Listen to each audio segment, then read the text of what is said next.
Hello Biology 100 students, and welcome back to the third lecture in our course on human biology.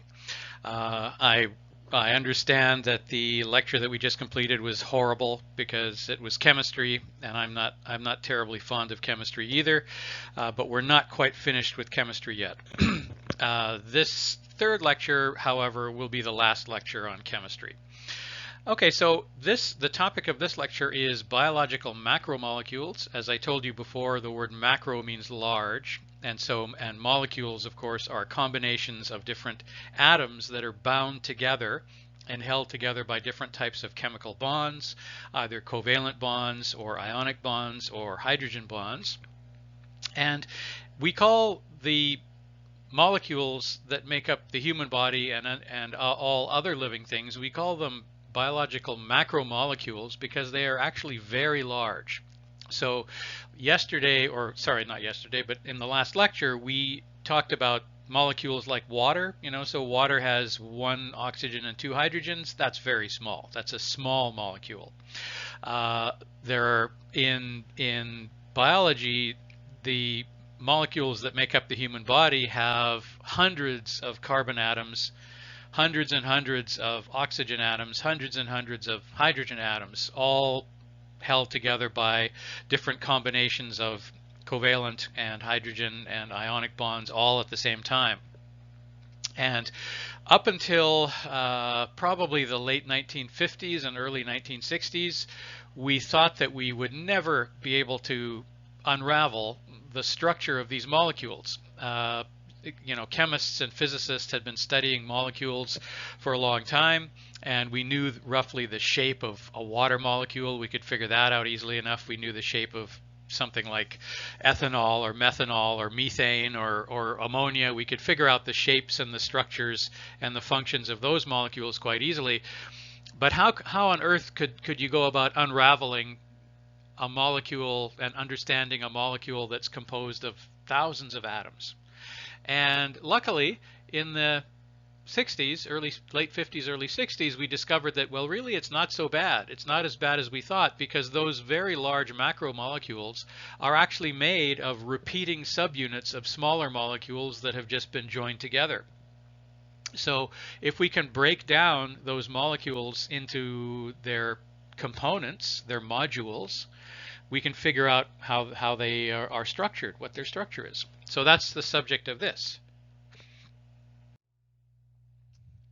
Okay, so macromolecules are made of repeating units of simpler, smaller molecules, and they are put together through what's known as modular construction. Modular construction.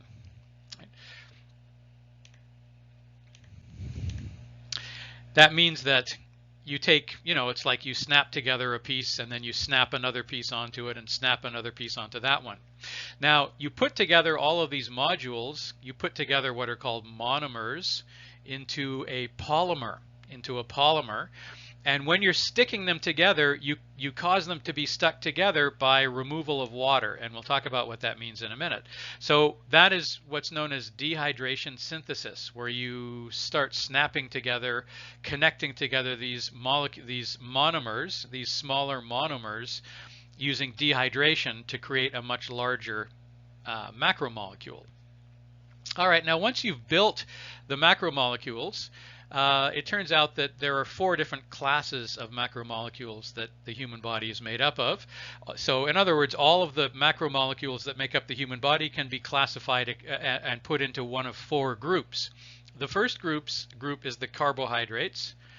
Those are commonly called sugars, but I would avoid that word because sugar implies sweetness, and as I explained last time, most of the carbohydrates are not sweet at all.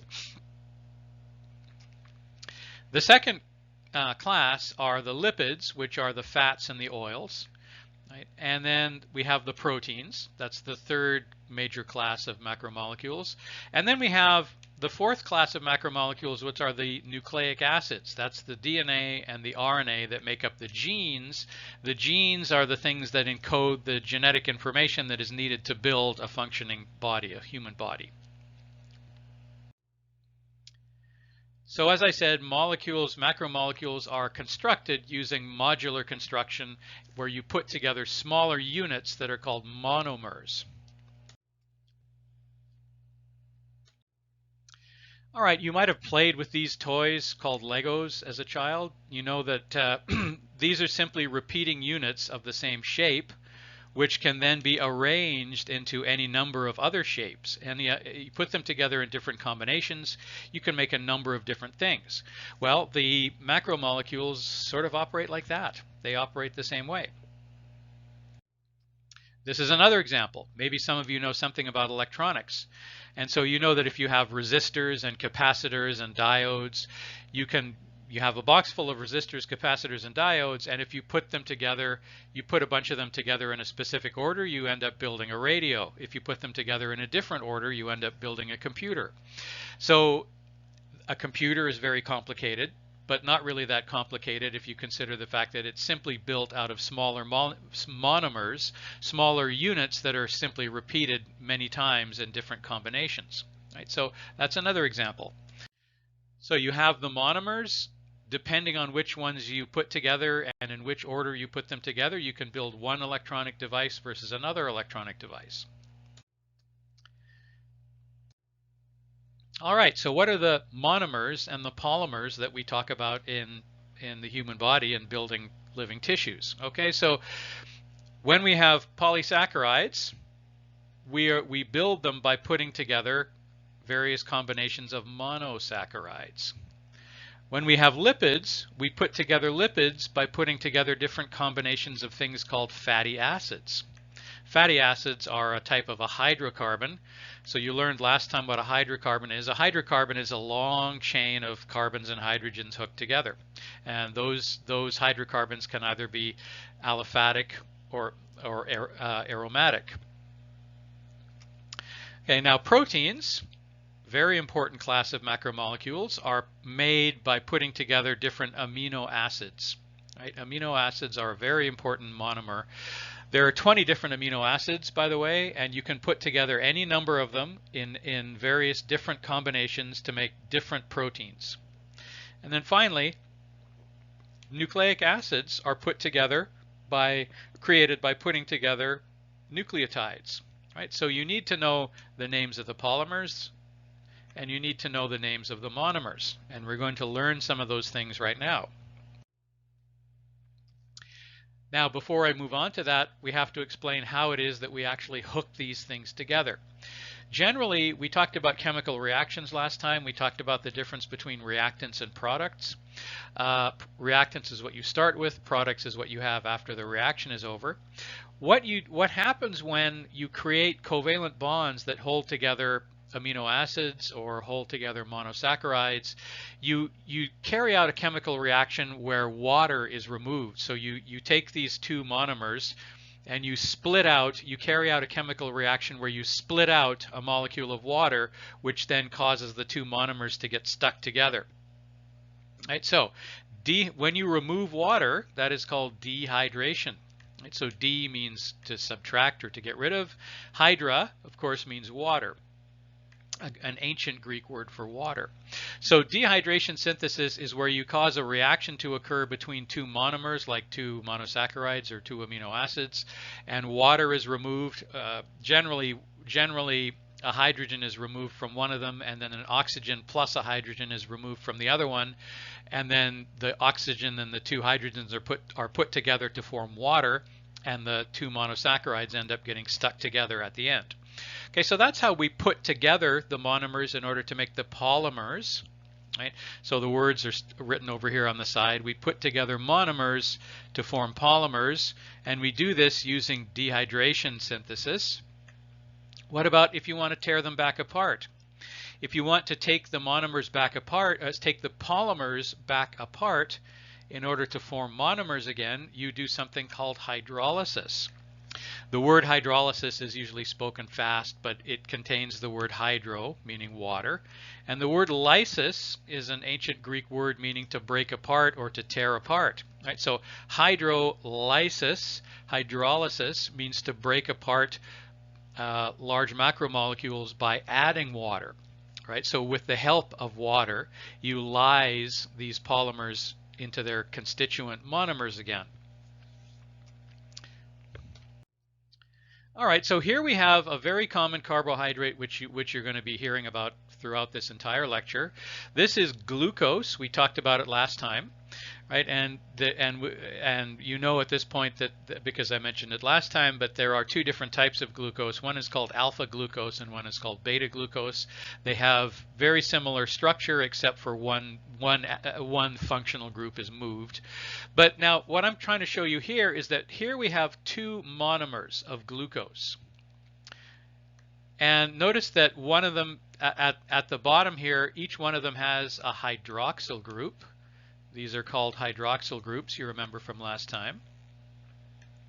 We carry out a reaction here, and when we're finished, water has been removed, right? So the water molecule, the two hydrogens and the oxygen that were used in the water molecule are highlighted in red over here.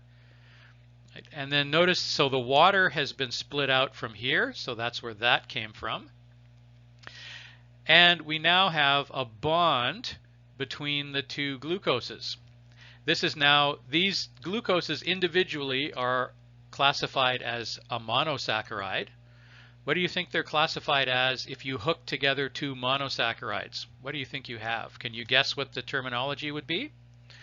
If you hook together two monosaccharides, you've created a disaccharide, right? So mono, di, tri, quatra, penta are Greek numbers, right? So mono, 1, di, 2, tri, 3, quattro, 4, penta, 5, and so on.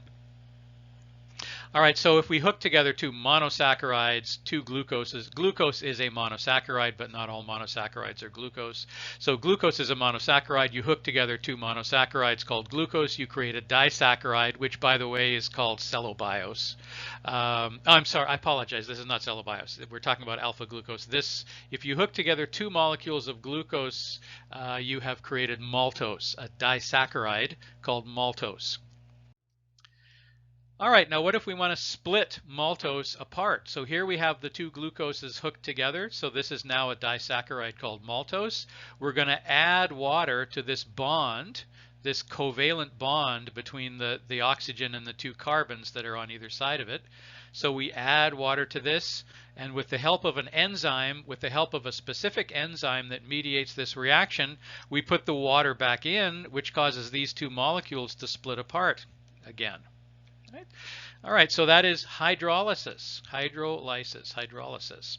By the way, when you have a bond, when you hook together monosaccharides to form disaccharides or trisaccharides or polysaccharides, the type of bond that you have created, it's a covalent bond, but when we form this kind of a covalent bond between monosaccharides, it has a very special name. We specifically call it a glycosidic bond, and I will show you how that's spelled in a minute, but you need to remember that word because I probably will ask that on a test. So a glycosidic bond, what is the special name that you give to a bond between two glucoses? You give it the name, you call it a glycosidic bond. And so when you put water back in and an enzyme to break these bonds apart, hydrolysis, you've broken a glycosidic bond. You've done hydrolysis of a glycosidic bond. All right, so let's review a little bit of the characteristics of the carbohydrates. First of all, they are the sugars. They are sometimes referred to as saccharides. The word saccharide means sweet, and as I said, very few of the carbohydrates are actually sweet. There is one carbohydrate that's sweet to the taste, maybe two of them, glucose and sucrose rather, are sweet. The rest of them are not.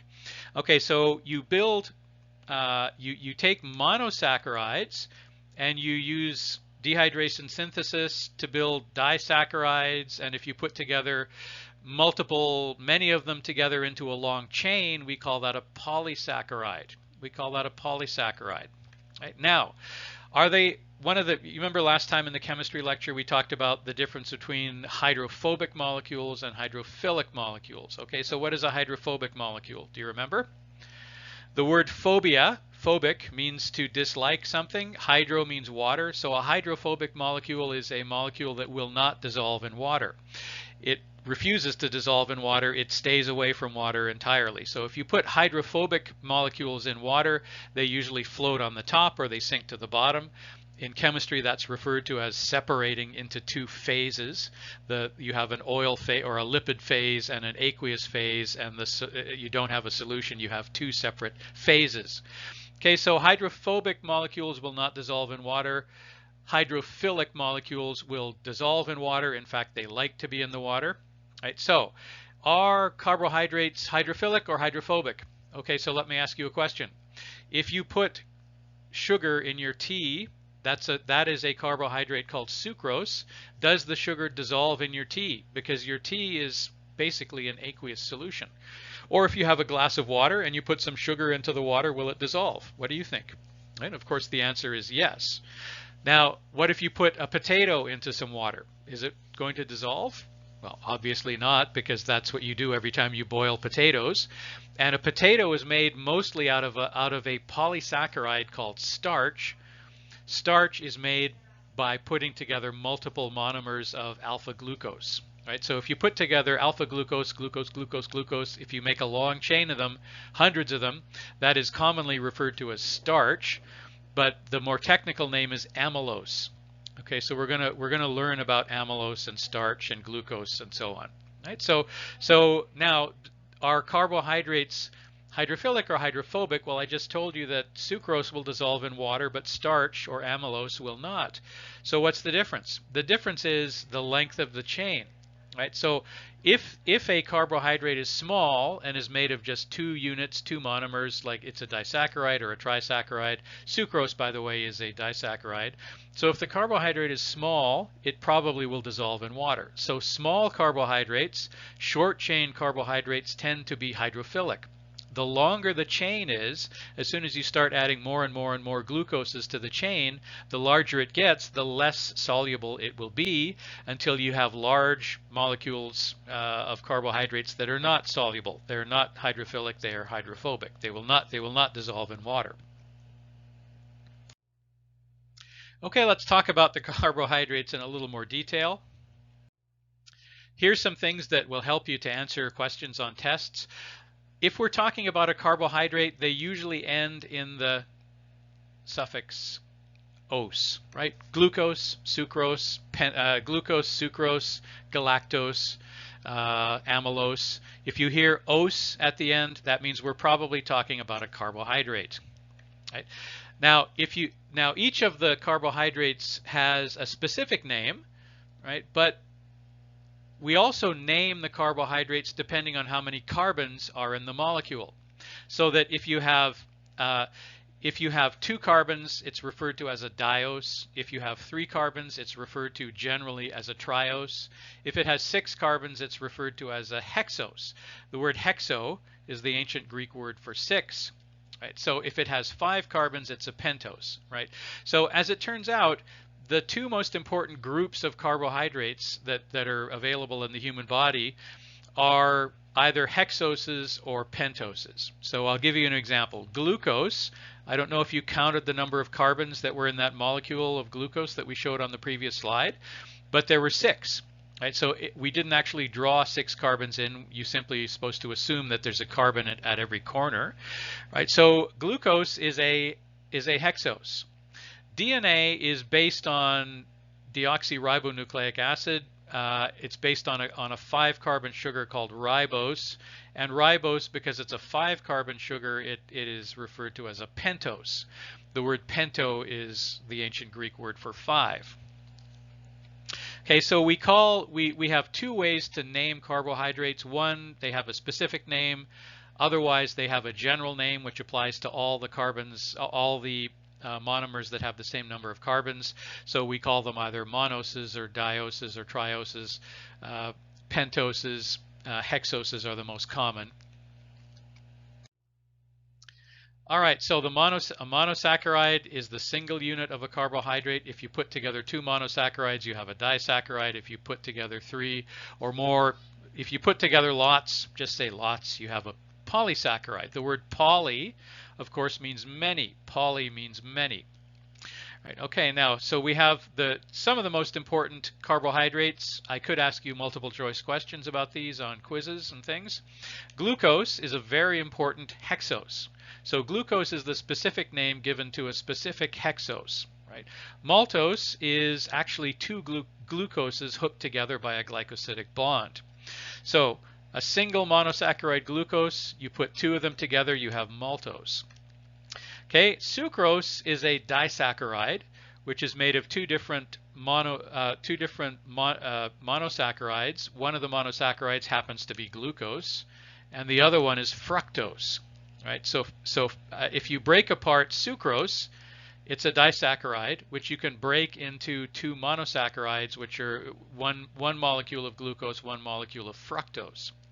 Fructose, by the way, is a pentose, right? So glucose is a hexose. Maltose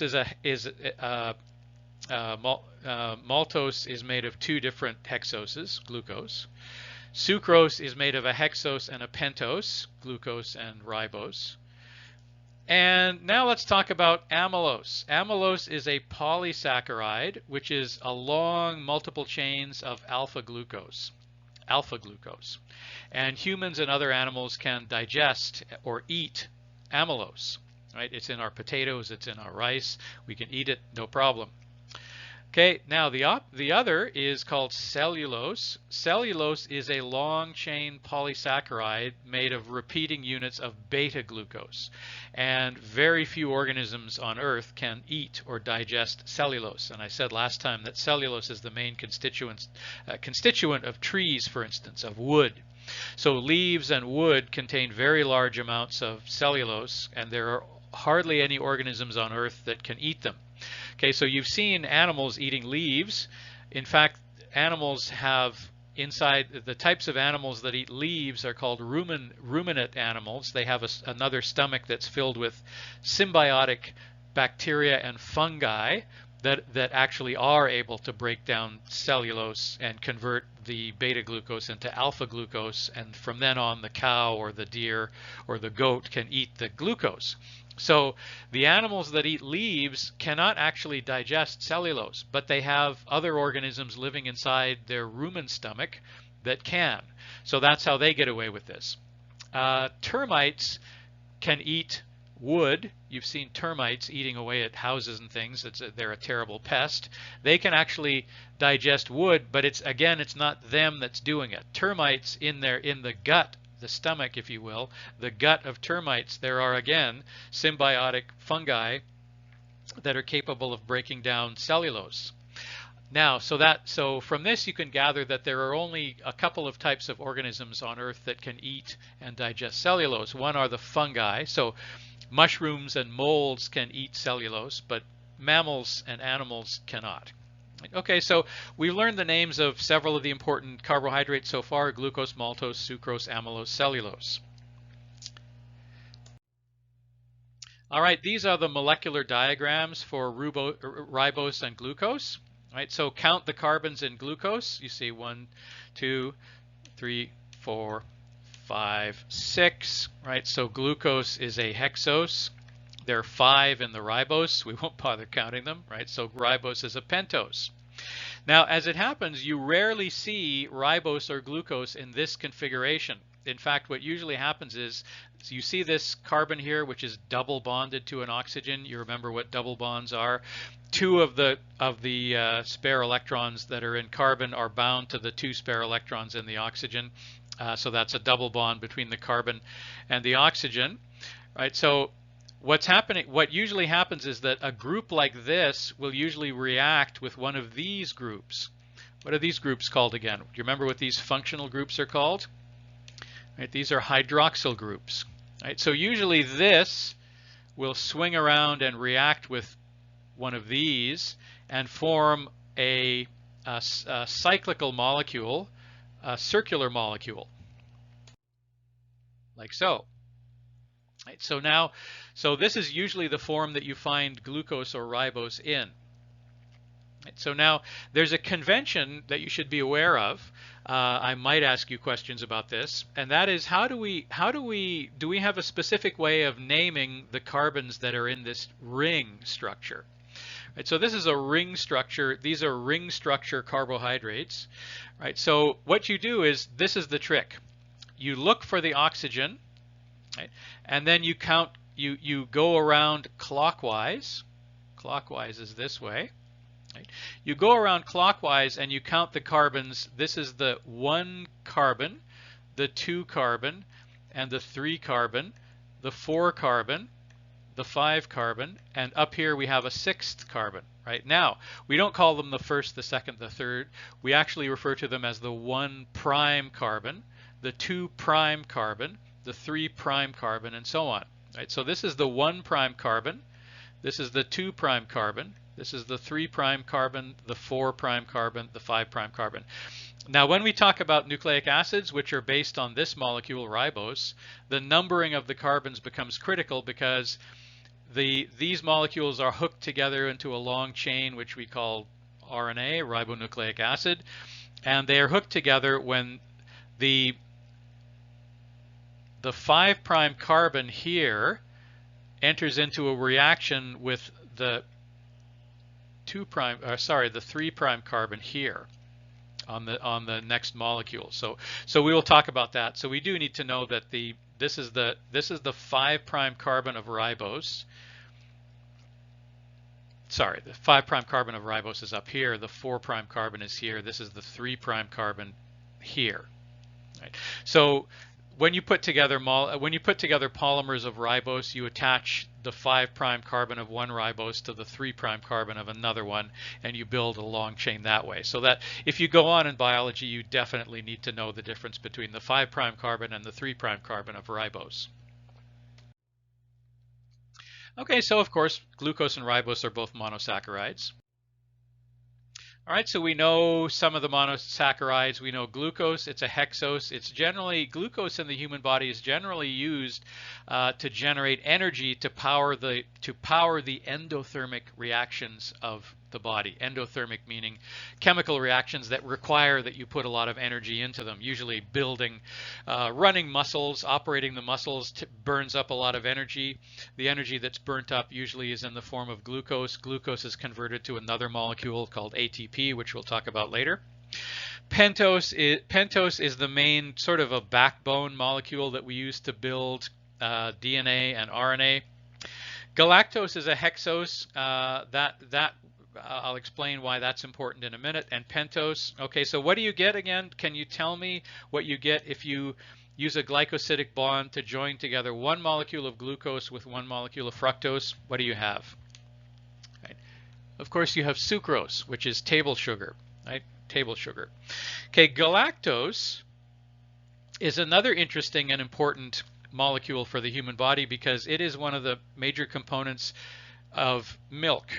And so what happens is if you connect a galactose monomer with a glucose monomer, you've created a disaccharide called lactose. Lactose. Right? Lactose is the main constituent, the main sugar that you find in milk. Right? Now, lactose, many people have lactose intolerance, which means that they don't have the enzymes in their intestine to digest and break apart lactose. They don't have the enzymes needed to hydrolyze lactose. And if they can't hydrolyze it, then there are some bacteria that live in the human intestine that say, thank you very much. If you can't eat this, I'll eat it. And those bacteria tend to generate a lot of gas. And so it makes people who are lactose intolerant, if they eat milk that contains lactose, they become very flatulent. They become very gassy. Right? So lactose is the main component of milk, and lactose is a disaccharide which is made of one molecule of glucose and one molecule of galactose. All right, so glucose is, if you put together multiple polysaccharides of glucose, you have starch, also known as amylose. Right? So on a quiz, I could ask you, what is another name for starch, or what is the technical name for starch? And one of the technical names for starch, there are several different types of starch, but the main one is called amylose. There's another one called amylopectin, but we won't worry about that in this course. Right? So if you put together multiple polymers, if you put together a polymer of alpha glucose, you've created amylose, which is commonly known as starch. And starch is the main energy storage material from plants. So here we have some potatoes on the bottom of these leaves, a potato plant. So when we eat potatoes, we're actually, the potato plant was storing that starch for its own use, and then we simply stole its food supply. Disaccharides. If you put together two monomers, you have a disaccharide. So two monosaccharides, you have a disaccharide. So maltose is where you put two glucoses together. Right? Maltose is commonly found in the seeds of plants. Seeds are very rich in maltose. So as soon as the seed germinates, as soon as the seed sprouts, the newly developing plant will eat the break the maltose into two glucose molecules and start eating them for energy. Okay, sucrose is a disaccharide made of glucose and fructose. Fructose happens to be a pentose. Right?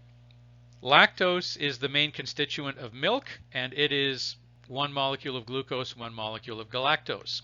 Right? These are all put together by dehydration synthesis, and they are held together by glycosidic bonds. So I probably will ask you at some point, what is the technical name for putting together monosaccharides? What do you call the covalent bond that holds two monosaccharides together? The answer, of course, is a glycosidic bond.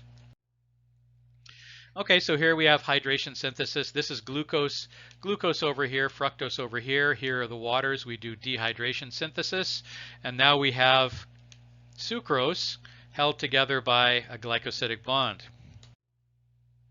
Sucrose, of course, is the sugar that you put in your tea or your coffee.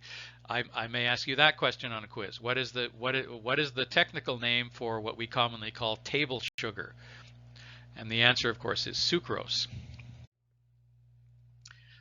Lactose is the main disaccharide, the main carbohydrate that you find in milk, and some people are lactose intolerant. All right, let's discuss the difference between alpha glucose and beta glucose. We touched on this briefly.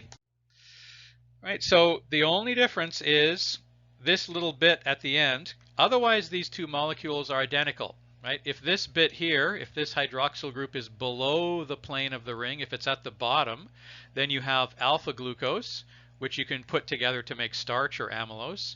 If the hydroxyl group is above the plane at the top, then you make beta glucose, which you can put together to form cellulose. And of course, we can eat alpha glucose polymers, but we cannot eat beta glucose polymers. Right? So that's the only difference. All right, so if you put together polymers of alpha glucose, you have amylose, commonly known as starch. Now, if you put together polymers of alpha glucose into highly branched chains, right? Now, imagine a chain, a long chain, where each of the links in the chain is a glucose. We would call that an unbranched polysaccharide because it's a chain, it's a single line. Now imagine the branches of a tree.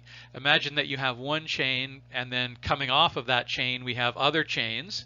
That is called branching, right? So if you have a branched polysaccharide, an example of a branched polysaccharide composed of glucose is a carbohydrate called glycogen. Now you definitely need to know what glycogen is. So we mentioned that plants use amylose as their main energy storage material. So when we eat a potato, we're stealing the food supply from a potato plant. The potato plant built up all of this, used photosynthesis to build up all of this, all of these unbranched polysaccharide polymer of alpha glucose, and made it into amylose, and it was keeping it for its own use in case it ever runs short of food. And so we took that and used it for our own purposes. Okay, so plants generally store alpha glucose in the form of amylose, right? So remember that. Plants generally store alpha glucose as an energy reserve, a supply of reserve energy.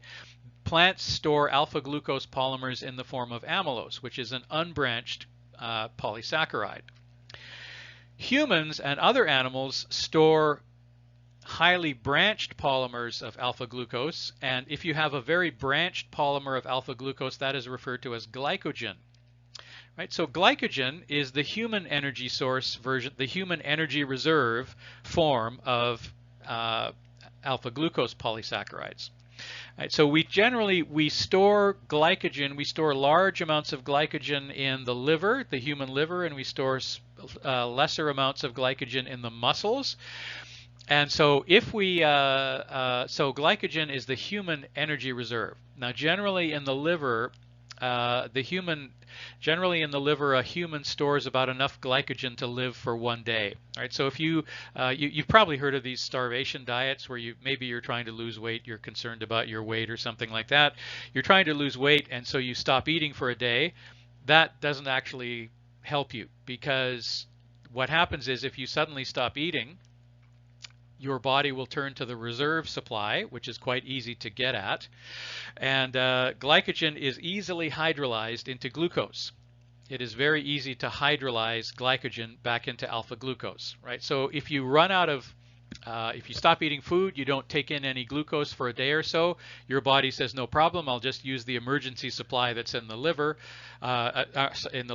easy. And there's also a smaller emergency supply in all the muscles, so no problem. So humans can easily go 1 day without eating food. It's not pleasant, but it can easily be done. Probably 2 days.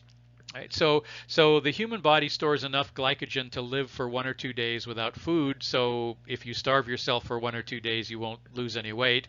And the next time you eat, your body will immediately take apart the food that you eat and make it into glycogen and put it back in the liver and say, we're okay, fine, my emergency account is topped up again, so no problem. So you do need to know the difference between amylose and glycogen. And you need to know that amylose is the primary energy storage material for plants, and glycogen is the primary energy storage material for humans. Right? And then cellulose is a polymer of beta glucose, and it is not used it is generally not used by plants as an energy storage material.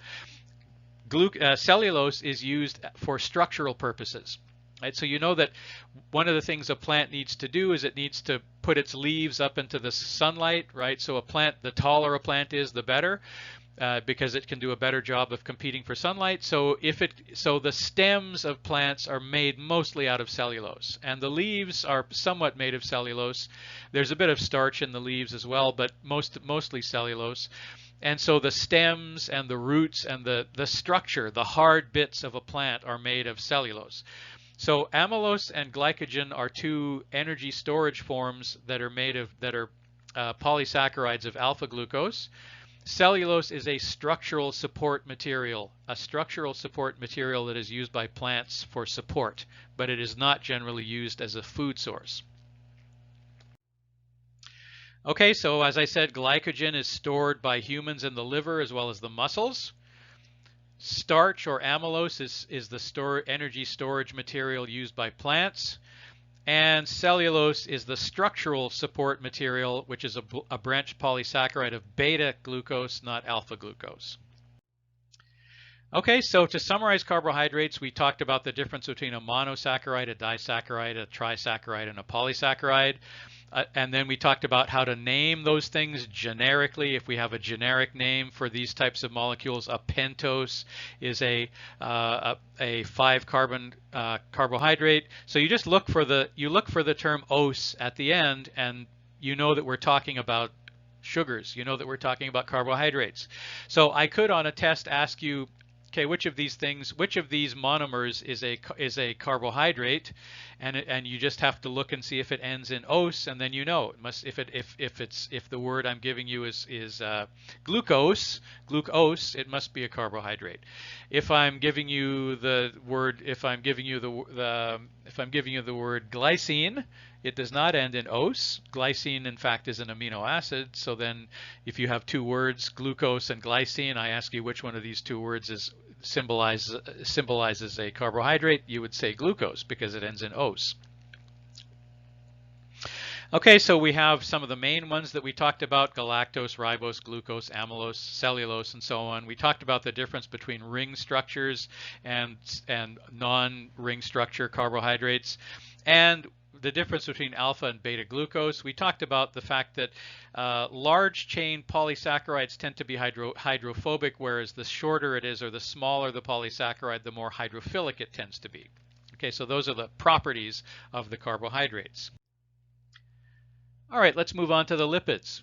The lipids are commonly known as fats, oils, and waxes. They are terribly hydrophobic. They do not like to dissolve in water. So you know that if you put, in the old days before we discovered rubber, when they discovered rubber, or before they discovered rubber, sailors and people like that used to put oil on the outside of their clothing when they were at sea, knowing that oil, if you put oil on the outside of your clothing, it will repel the water, so you can at least stay somewhat dry if you're wearing what are called oil skins. So oil, you know that when you have your salad dressing in the bottle, if you leave the bottle, it will separate into oil and water. You have to shake the bottle in order to mix the two of them again. And by the way, this is a good point to mention this. When you shake up, you imagine you have salad dressing that's separated into oil and water, and you shake it up. Let me ask you this question. Does the oil actually dissolve in the water? No, it doesn't, does it? It merely breaks up into really small droplets. So when you shake up oil and you mix it with an aqueous solution, the oil never dissolves. It simply breaks up into really small bits, really small droplets. When you do that, that is called emulsification. We're going to return to that word later in the course, the word emulsification, because there's some structures in the human intestine that help us to digest fats. And how are you going to digest fats if they won't dissolve in water? And we know that most of the chemical reactions in the human body occur in water. Well, the answer is you emulsify them with the aid of something called bile salts, right? So a critical part of the digestive process when you digest fats and oils and butter and salad, salad dressing oils and things like that, you do this by emulsifying the lipids. Okay, so we will talk about emulsification later, but I just wanted to remind you right now that when you shake up a bottle of salad dressing, you shake up a bottle of salad dressing before eating, what you're doing there is you're emulsifying the lipids. Okay, now I said here that on this list I said that the lipids are very hydrophobic. There is one notable exception, and those are a class of macromolecule called the phospholipids. Phospholipids are hydrophobic on one side of the molecule and hydrophilic on the other side of the molecule, and that is critical to understanding how cells are produced, right? So the fact that there is one class of lipids called the phospholipids, which are hydrophobic on one side and hydrophilic on the other side, and that will become apparent why that's important as we get into future lectures. All right, so you have monomers. If you put them together, the monomers that we use in this case are things called fatty acids. So a fatty acid, so instead of putting together monosaccharides, if we want to make lipids this time, we are putting together things called fatty acids. Okay, what is a fatty acid? Okay, you know what a long chain hydrocarbon is. You know, when you have an aliphatic hydrocarbon, that's like dozens and dozens of carbons in a chain, in a straight line, with nothing but hydrogens attached to them. That's a long chain hydrocarbon. If you then put a carboxyl group on one end, okay, so what is a carboxyl group characteristic of? Right, a carboxyl group is something that you see in acids. Right, so as soon as you see any molecule, regardless of how big it is and how complicated it is, if you see that it has at least one carboxyl group on somewhere, that tells you that that molecule will behave as if it's an acid, and it will undergo a set of any number of predictable chemical reactions that an acid will undergo. So a fatty acid is where you take a long chain of hydrocarbons and you stick a carboxyl group on one end. Right? And we call that a fatty acid. So there are several different types of fatty acids that we can put together to form polymers, and those polymers end up becoming what we know as lipids. Okay, now the fatty acids that we use can be saturated or unsaturated. They can be made with saturated or unsaturated fats. Do you remember what that means from last lecture? A saturated hydrocarbon has nothing but single bonds. An unsaturated hydrocarbon has at least one double bond, usually more. Okay, so as it turns out, many of the lipids that we store in the body, some of the lipids that we store in the body are literally what we consider to be fats, adipose tissue. Adipose tissue is the tissue that contains fat. Why do we carry around fat? We carry it around for two purposes. One is to insulate us from cold temperatures, and the other is that fats are another form of energy reserve in the body. So when your body is storing up food for a rainy day, in case you don't get any animals or plants to eat for a while, your body stores up food for a rainy day, for an emergency. And so the two forms are glycogen storage in the liver and the muscles, and also adipose tissue, fatty tissue. Right? So now, as it turns out, unsaturated fats do not contain as much energy when you break them down. So if you break down a lipid, you release energy. It's an exothermic reaction. The energy that's released is used to power the human body. Okay, so as it turns out, unsaturated fats contain less energy than saturated fats. Right? So you can actually get more energy if you break down, if you hydrolyze a saturated fat. You end up releasing less energy if you hydrolyze an unsaturated fat. And there are some other characteristic differences between saturated and unsaturated fats. Saturated fats, because when you break them down and hydrolyze them, they release more energy. That energy is sometimes used, so if you eat fatty foods, you gain a lot of energy, and that energy, the surplus energy, is converted into fat tissue, adipose tissue. And so for a long time, with various diet fads, people were talking about, well, let's avoid saturated fats. So when you put butter on your food, butter is a saturated fat. It has no double bonds. Versus oils, like olive oil, is an unsaturated fat. Right? So that means that if you may not know this, but in the ancient Romans didn't put butter on their bread, they put olive oil on it. And if you put butter on your bread while the bread is warm, the butter melts and it turns into an oil anyway. It just so happens that butter, if you have equal weight, kilogram per kilogram, gram per gram, butter is a lot more fattening than olive oil, because butter is a saturated fat and olive oil is an unsaturated fat. So for a while, with these diet fads and things, people were, in order to avoid gaining weight by eating rich foods, people would switch from butter to oil. So you put, instead of putting butter on your bread, you put a little bit of olive oil on your bread, which is fine, and that's exactly how the ancient Romans used to do it. They didn't use butter. They poured olive oil on their bread, and that is less fattening than butter. Margarine was a fad for a while, and margarine is actually very, very bad for you. So you should never eat margarine. I'll tell you why. It should be illegal. I'll explain why later on. But margarine is actually something entirely different, and it's actually quite bad for you. Margarine is where you convert vegetable oil into a solid that looks and sort of tastes a little bit like butter, but it's actually very bad for the arteries and for the heart. Okay, so we make lipids by putting together fatty acids. A fatty acid is a long chain hydrocarbon with a carboxyl group on one end. Those hydrocarbons, the fatty acids, can be either saturated or unsaturated. So that's what people talk about when they say saturated fats. I just mentioned, dieting and so on. I remember 30, 40 years ago, there was a television commercial for margarine where some spokesman said, "We are helping you to fight the battle against saturated fats," as if saturated fats were evil. In fact, margarine is much worse for you than saturated fats that are in butter. All right, so examples. Now, the saturated fats and unsaturated fats, they have a special name. We have a special naming system for these molecules that indicates where the double bond is. Right, now, that is called the omega naming system.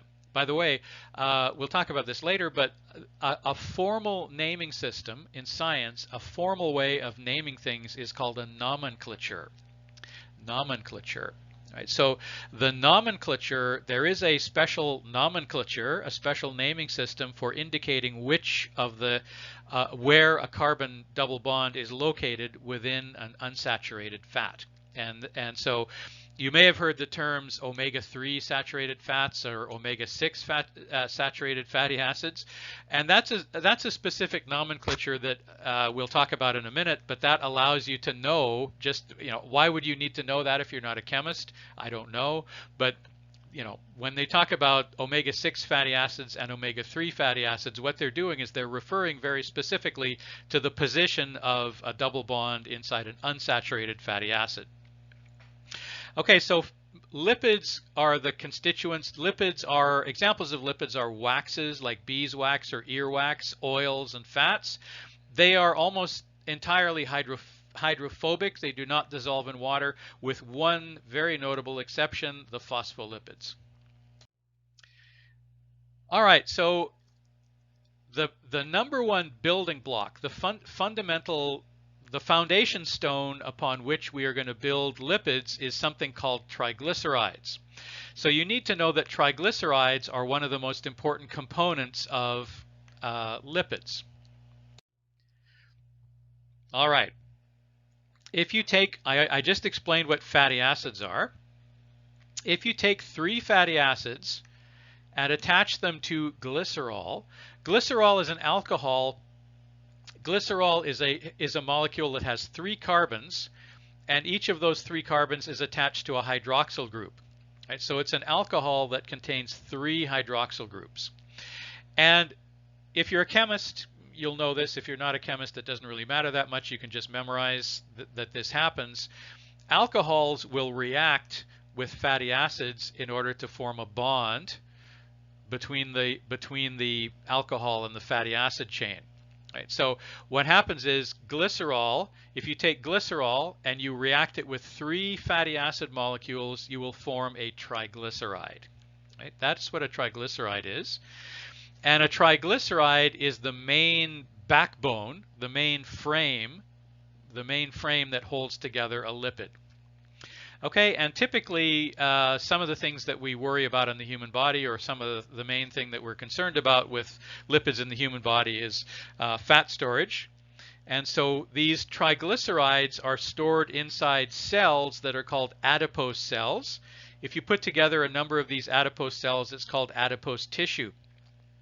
And so when we humans get a little bit chubby around the middle, that's because we have a layer of adipose tissue around the middle of the human body, which is where it's stored. It's stored in other places in other animals, but in humans, one of the common places to store surplus fats is in adipose tissue around the midline, around the midriff.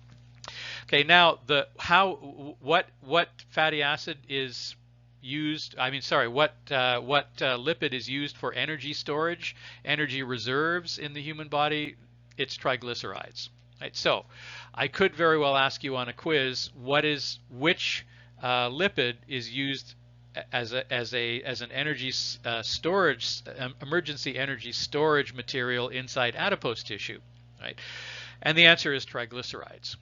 Right, so the human body, when you eat various foods, it breaks it down and converts it into triglycerides, which are then stored inside adipose cells, inside adipose tissue, which in the human body is positioned around the midriff, around your waistline, and a few other places. All right, I'll show you how this works. Here we have glycerol. So glycerol is a 3-carbon molecule. Each of the 3 carbons is attached to its own hydroxyl group. Okay, just pay attention to this one down here and watch what happens.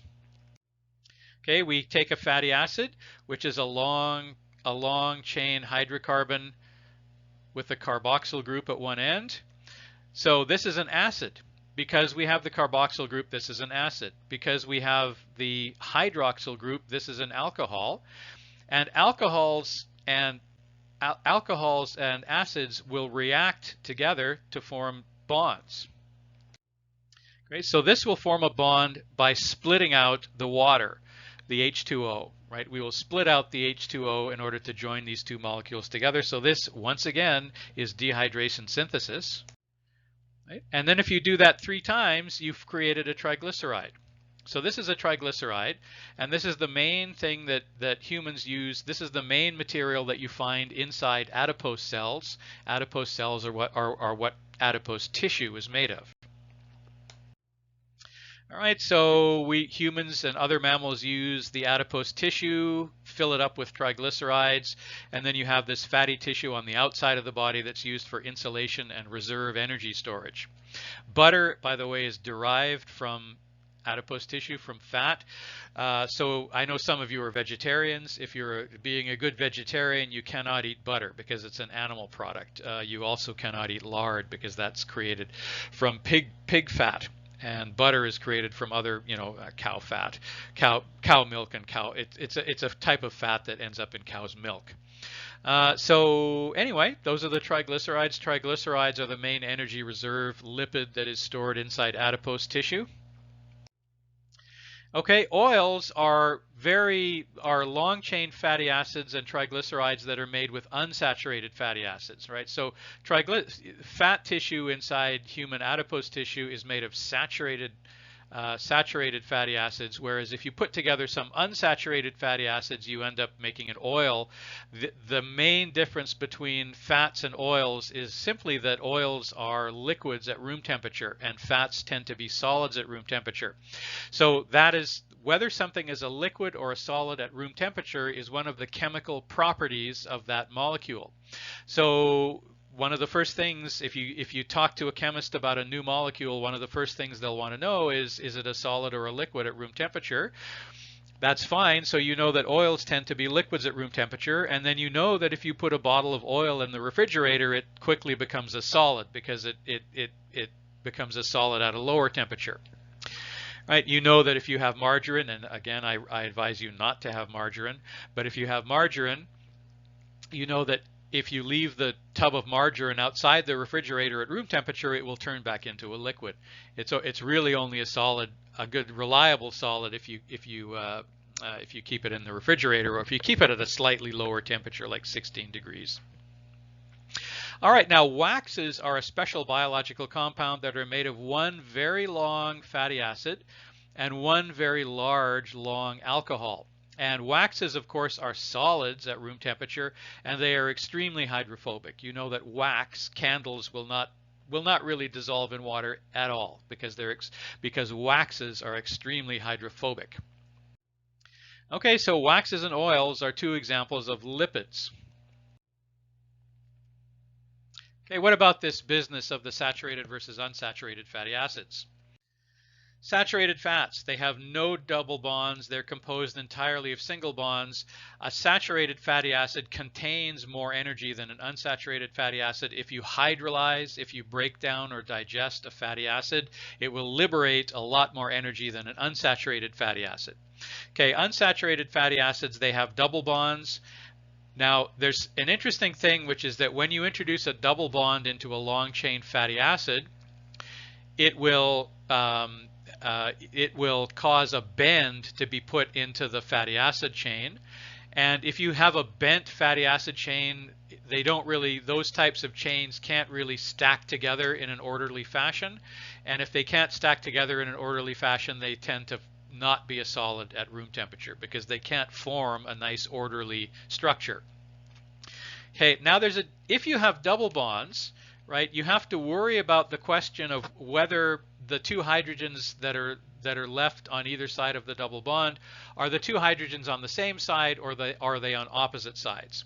Okay, so do you remember what the cis configuration was? The cis mean that they're on the same side or the opposite. It means that they're on the same. Trans means on opposite sides. It turns out that unsaturated fatty acids in nature, naturally occurring unsaturated fatty acids, are always the cis conformation. Never the trans. The trans conformation can only be built if you do chemical manipulations of the fatty acids. Processed food is full of trans fatty acids because it's been manipulated. through various processes to make the food last longer. It turns out that the trans configuration of fatty acids is very, very bad for human arteries. It has the effect of clogging the human arteries. It's unnatural. Our bodies don't have any enzymes that can deal with breaking down or hydrolyzing trans fatty acids. And so that's why they're very bad. And it turns out that margarine is filled with trans fatty acids, trans unsaturated fats. And so they tend to clog the arteries and cause something called arteriosclerosis, which we're going to talk about later. All right, so here we have butter. Butter is a solid at room temperature because these fatty acid chains are all saturated. If they're all saturated, they can fit together in a nice orderly structure and make a solid at room temperature quite easily. Liquid oils are made, usually plant oils are made with unsaturated fatty acids, right? So here we see at least one double bond. That leads to a bent molecule, right? So if the molecules are all straight, they can stack one on top of the other just like you're laying bricks, and that makes an easy solid structure.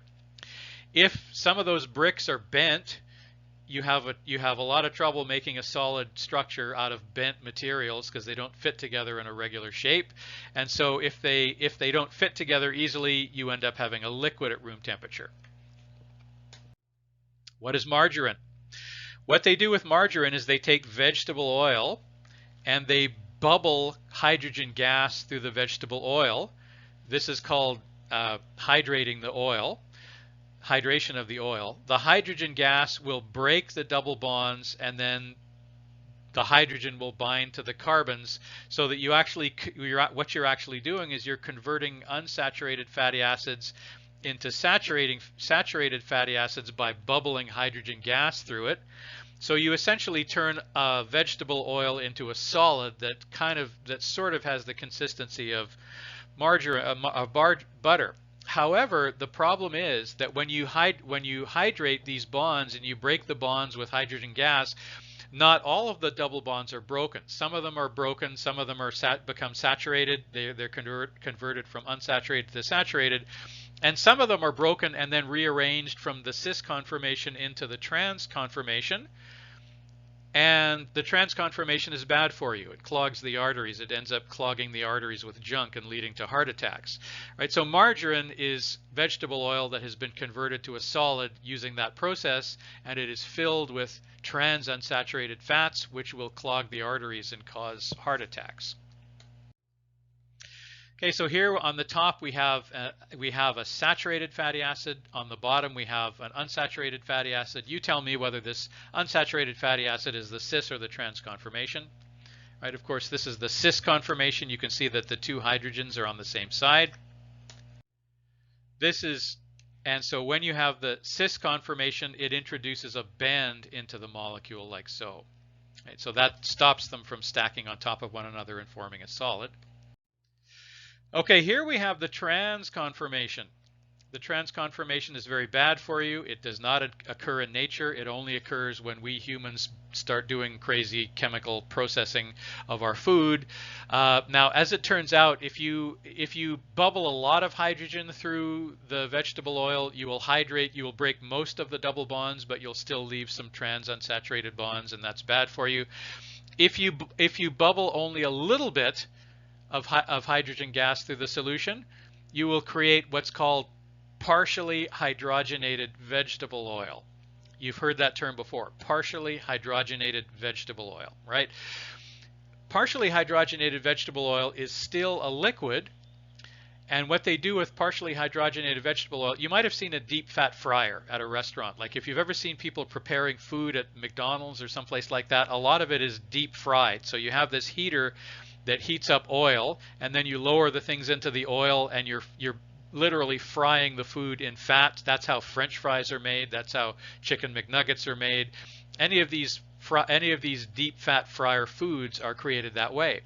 Now, if you've ever worked in the restaurant industry in a kitchen, you know that the oil in a deep fat fryer goes bad fairly quickly, and it can become contaminated. You know, you turn the deep fat fryer off overnight, and then while it's cooling down, bacteria and fungi can grow in it. So that's not a good idea.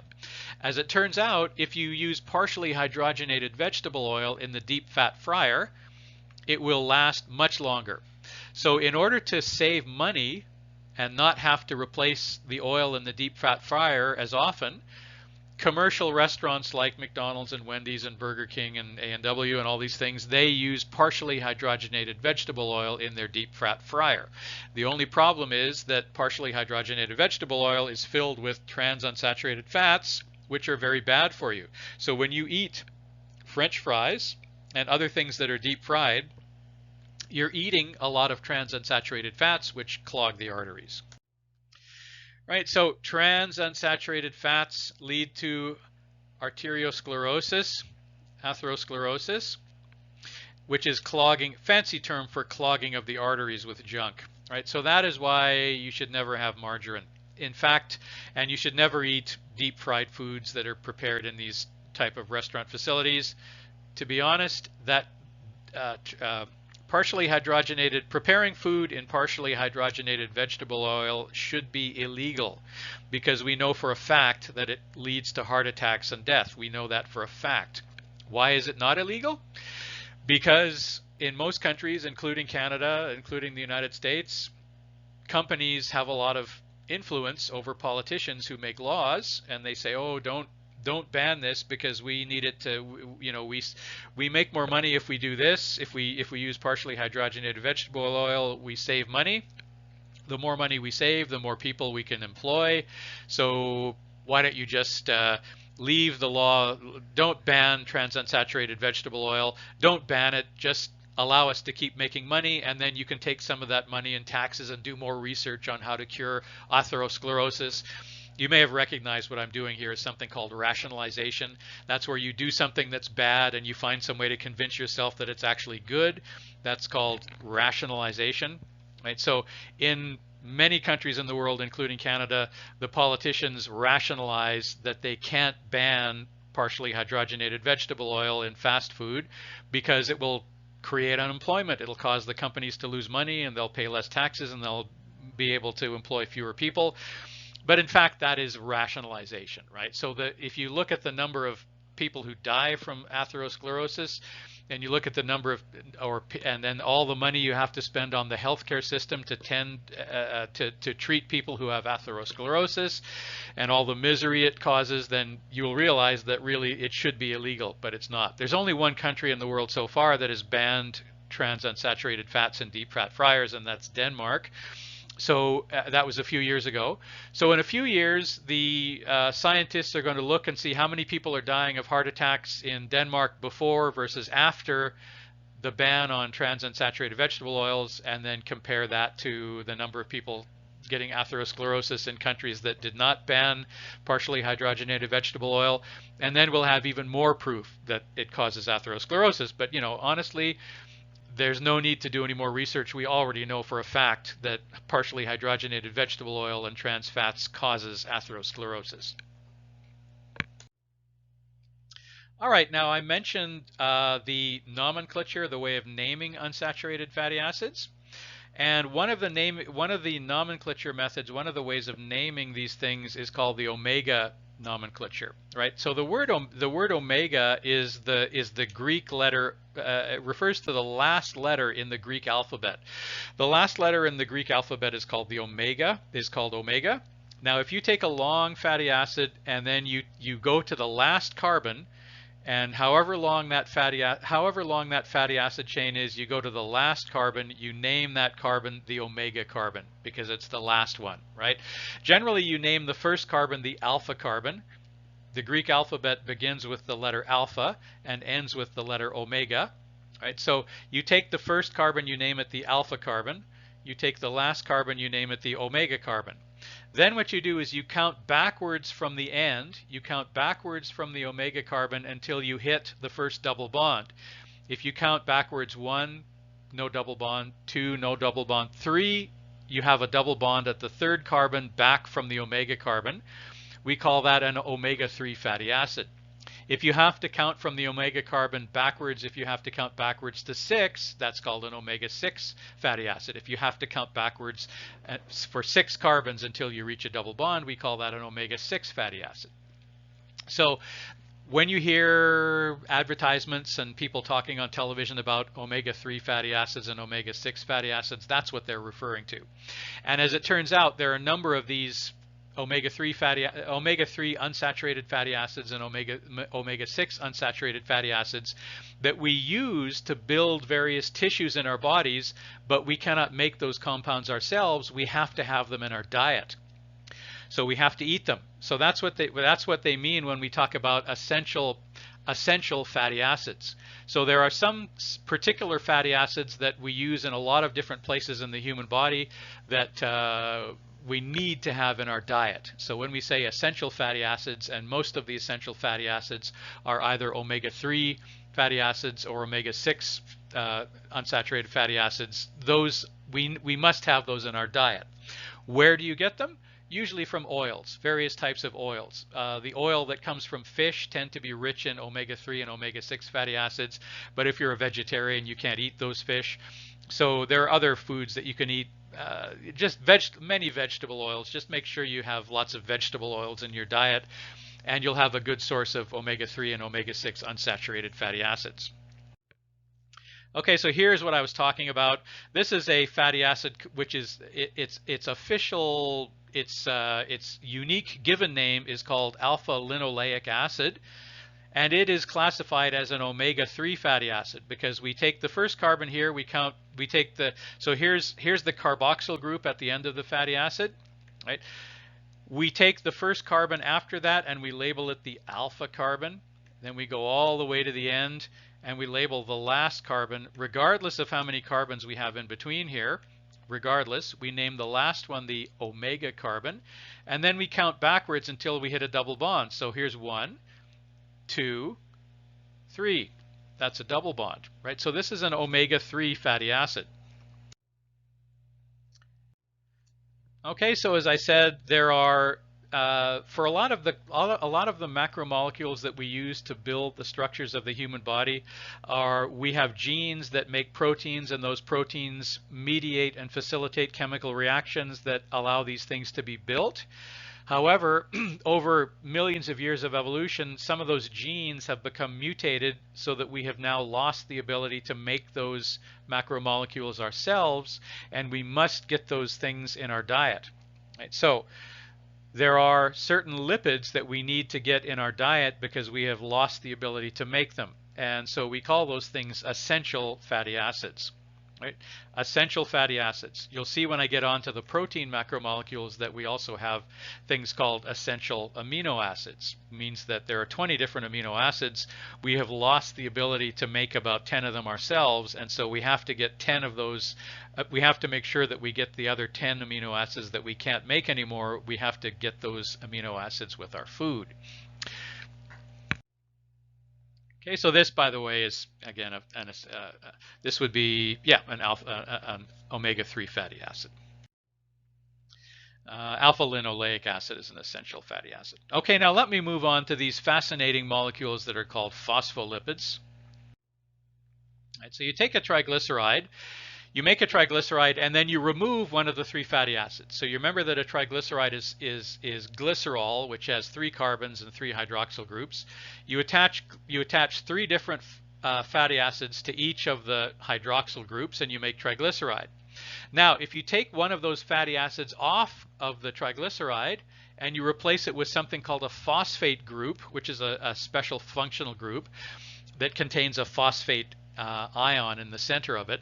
Phosphate ions are extremely important in biology. So you'll hear this again and again. But anyway, so there's something called a phosphate group, which is one of the functional groups that we learned about in the last lecture. Phosphate groups are highly hydrophilic, so they dissolve easily in water. So that means that on one side of a phospholipid, we have a phosphate group which is highly hydrophilic and will dissolve in water easily. And on the other side, we have 2 fatty acids which are hydrophobic and will try to avoid the water. Right? This, when you have a molecule that's hydrophilic on one side and hydrophobic on the other side, we call that an amphiphilic molecule. Right? You need to know that word. So I will sometimes ask you on a quiz, what technical term do you use to describe a molecule that is hydrophilic on one side and hydrophobic on the other? Right? So phospholipids are amphiphilic molecules. They're neither hydrophilic nor hydrophobic. They're amphiphilic, meaning that they're both, but on opposite sides. Now, in cells, when we have our lecture on cells, you'll see that the outer membrane of a cell, the outer layer of a cell, is made entirely of phospholipids. Right? And so they have the fact that these macromolecules are hydrophobic on one side, hydrophilic on the other side, is what allows them to form a membrane, or the outer shell, the outer surface of a cell. This could only be possible with phospholipids, and we'll talk about that later. Right? So here we have our triglyceride on the left. Right? We take one of these and we simply break off one of these fatty acid groups and we substitute a phosphate group instead. So now we have a highly soluble phosphate group here on one side, and we have a highly insoluble fatty acid chains on the other side. So this is an amphiphilic molecule. Now this diagram here shows the outer membrane of a cell. And so we have this membrane, and these kind of blue-gray balls represent the phosphate group, and these two little yellow tails represent the fatty acids. Right? So what happens is, if you put phospholipids into water, they will spontaneously arrange themselves into this configuration. They will spontaneously move so that their hydrophobic tails are they will form two layers called a phospholipid bilayer. Two layers called a phospholipid bilayer, where the two sets of hydrophobic tails are facing each other inward away from the water, and the two layers of phosphate groups are facing away from the inside of that membrane to the water, because the phosphates want to be in contact with the water, and the fatty acids want to be away from the water in contact with each other. Right? So that is called the phospholipid bilayer, which forms the outer surface of all cells. Right? And if you put phospholipids into a bottle of water and then you shake it, just like it was salad dressing, it will spontaneously form cells. Right? It will spontaneously form cells because this is what phospholipids do all by themselves. All right, now there's a very important class of macromolecule called steroids. You've heard of steroids. They cause different changes in the human body. Steroids are typically lipids as well. So if you take one of these fatty acid chains and you bend it into a ring structure, it makes a structure called cholesterol. Right? So cholesterol is a lipid, and it is insoluble. Remember that if you have the long chain fatty acid, it's easy to bend it. You may not realize that, but it kind of bends because it's in a straight line. You can bend it. If you then turn it around and join it to itself, it forms a rigid structure which cannot be bent as easily. Right? So you'd find that if you took a wire, if you had a long wire, you'd find that if it's, as long as it's straight, you can bend it and you can wobble it around. But if you take it around and you fuse one end to the other, it forms a ring structure. It's not so easily bent. It can't be easily distorted. And so that's basically what you do in order to make a steroid. You take a long chain fatty acid and you turn it around and connect it to itself to make a ring structure, which is more rigid than a fatty acid normally is. And if you do that, you create cholesterol. And cholesterol is one of the more common macromolecules found in the human body. Now what happens is that if you have a phospholipid bilayer, it tends to be very flexible, perhaps even too flexible to operate to be of any use as an outer shell for the cell. So we have to have some other molecule that we put in there in the phospholipid bilayer to reinforce the cell membrane and make it more rigid and stronger. And so the phospholipid bilayer that makes up the outer layer of cells is reinforced with cholesterol. Right? So every cell in the human body has lots of cholesterol in the phospholipid bilayer, in the cell membrane. Okay, now if you take cholesterol and you put a few decorations on it, you add a few more functional groups and you put a few more bangles and baubles and decorations on it, you will have created things that are called steroid hormones. Steroid hormones are not used for structural support of cells the way cholesterol is. Steroid hormones are used to send signals to the human body which causes various changes to happen in the human body. So you know perfectly well that when human beings reach adolescence, they turn from a very childlike body shape into a very adult-like body shape. Men get taller and bigger and have developed muscles more easily. Women develop breasts and so on, start menstruating. Those body changes are caused by steroid hormones. And steroid hormones are originally created through modification of cholesterol. And steroid hormones, again, are hydrophobic.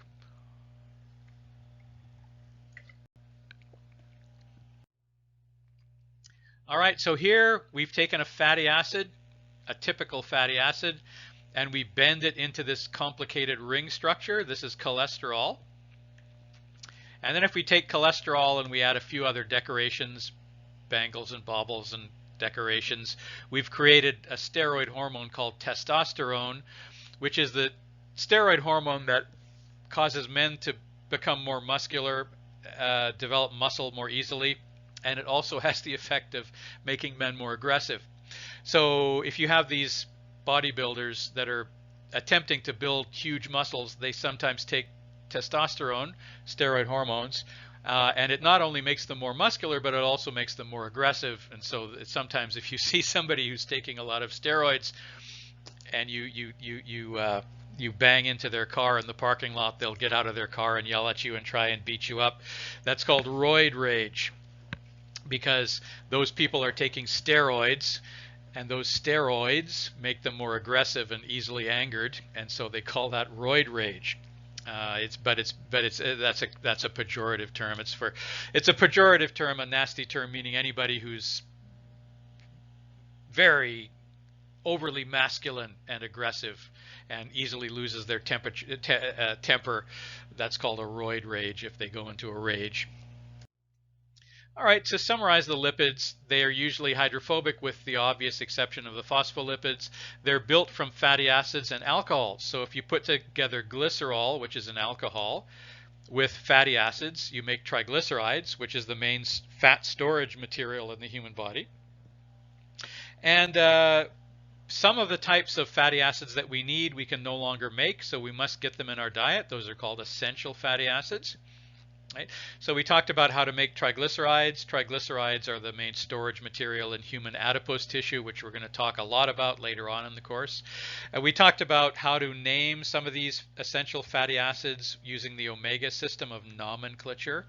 We talked about the special properties of phospholipids and how steroids are made from bent ring structure fatty acids, in particular cholesterol.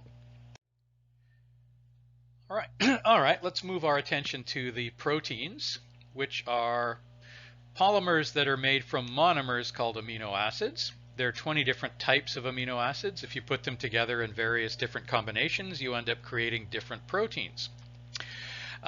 Proteins are synthesized or put together on special structures inside the cells called ribosomes, and we'll talk about those in the next lecture when we start talking about the biology of the cell. Proteins can be either hydrophobic or hydrophilic depending on the properties of the amino acids that you use to put the protein together. So there are some hydrophobic proteins like keratin, for instance. Keratin is the main protein that makes up hair and fingernails. And some of them are hydrophilic, like hemoglobin, which is the protein that you find in human blood cells that carries oxygen around. Generally, proteins that are hydrophilic are called globular proteins because they kind of form a glob that has hydrophobic amino acids on the inside of the glob and hydrophilic amino acids on the outside of the glob, and so therefore they form this kind of a globular shape. Right? And another example of some of the hydrophilic globular proteins that do a great job in the human body are the enzymes, right? So the enzymes, there are thousands of different types of proteins, and several hundred of those proteins, several thousand of those proteins In fact, are enzymes that are responsible for catalyzing or mediating or controlling the various chemical reactions that occur inside human cells. And those various reactions are used to create amino acids from raw materials. They're used to create monosaccharides from raw materials, and so on and so forth. Now, proteins are the only macromolecules that are encoded by the genes. So you know that genes are made of DNA, you've probably heard that. And genes encode proteins. In other words, a gene is a set of genetic information which tells the cells which amino acids to put together in which order in order to make a specific protein. And that construction of proteins by putting together amino acids is carried out on little machines that are called ribosomes, and we'll talk about those in the next lecture. All right, so just remember that genes encode proteins. They carry the information to build proteins. None of the other macromolecules are that privileged, right? We don't have genes that tell cellular machinery how to build carbohydrates. We don't have genes that tell the cell how to build lipids. In fact, carbohydrates are built using chemical reactions that are mediated by proteins, and lipids are built through chemical reactions that are mediated by enzymes that are coded by, proteins that are enzymes that are coded by genes. So proteins are actually very special macromolecules because they are the only things that are actually encoded in genes.